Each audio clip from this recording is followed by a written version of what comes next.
If the combination of wrestling, Alison Brie, and the 1980s sounds good to you, then Netflix's new series Glow is just what you've been looking for.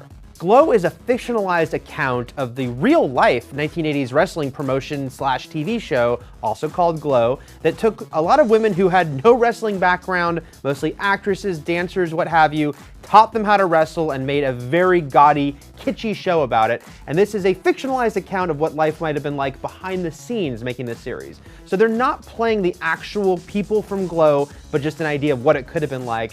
This is a super fun show, guys. It really grabs you from the start. Very easy to binge it. The Netflix model, well, you're gonna definitely wanna kind of burn through this. It's a comedy, half-hour episodes, and the story really grabs you. Alison Brie stars as an actress named Ruth in the 1980s. She's not getting any good parts. There's very few good parts out there for women, and she ends up kind of on a whim, needing money badly, going to this audition, and it sort of becomes her new life. She's now being trained to be a wrestler, and what's that like? It really jumps her, and thus the audience who probably won't all know wrestling, into this world as she has to learn what it means and to become a heel versus a face, everything that goes on with it, and it's just a lot of fun.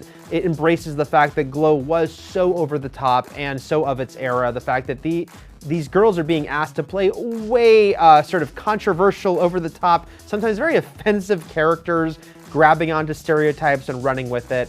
Mark Maron also stars in it, has the sort of 1970s exploitation director that's been asked to take over Glow as his new project, and doesn't really give a crap about wrestling, but just wants to make money, wants to do this, and maybe he kind of sort of has talent, but he's great in it. He looks like old school Stan Lee pictures, if you've ever seen a younger Stan Lee, and he has a great sort of attitude, the way he talks to everyone, and just, he doesn't give an F, I'll say, about what's happening, and he and Alison Brie are really funny together.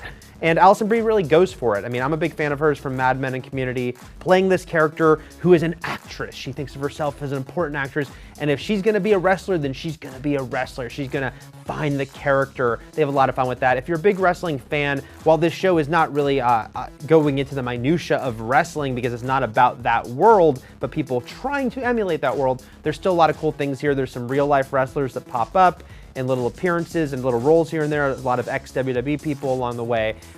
And the show just, it grabs that sort of 80s aesthetic so well. Last year, Netflix had a huge hit with Stranger Things, another 80s show. Well, I feel like once again, they're gonna grab a lot of people with this one, but this is going for the fun pop side of things. There's a lot of great pop music. There's a couple songs that really, I thought, were awesome choices. One from a 1980s animated movie that a lot of geeks love. That's all I'll say about that. Another sort of big pop hits, but it doesn't go over the top with it. It just embraces the fact that that's the era it takes place in. And the fact that they are learning to wrestle on the way, it's a really fun journey. It's not perfect. It's a big ensemble, and there's a couple characters that you feel like kind of get the short end of the stick as far as characterization. They're just kind of there, and they have a couple funny lines, but we never really learned much about them, at least not in this season. Knock on wood, there'll be a second. But the strengths really outweigh the weaknesses here, and even though a couple storylines maybe don't get fully served, by the end of it, I think it tells a great story, especially about Ruth and her best friend. Betty Gilpin plays Debbie, this other woman who becomes a wrestler alongside her. There's a lot of drama between them, and the way it all kind of fuels what's happening in the ring is really well done.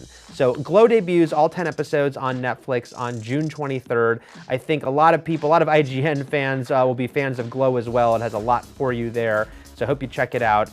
And for more on things going on in Netflix, you should check out the news about the Witcher series they're developing. And for plenty more coming to that streaming service and more, keep it here at IGN.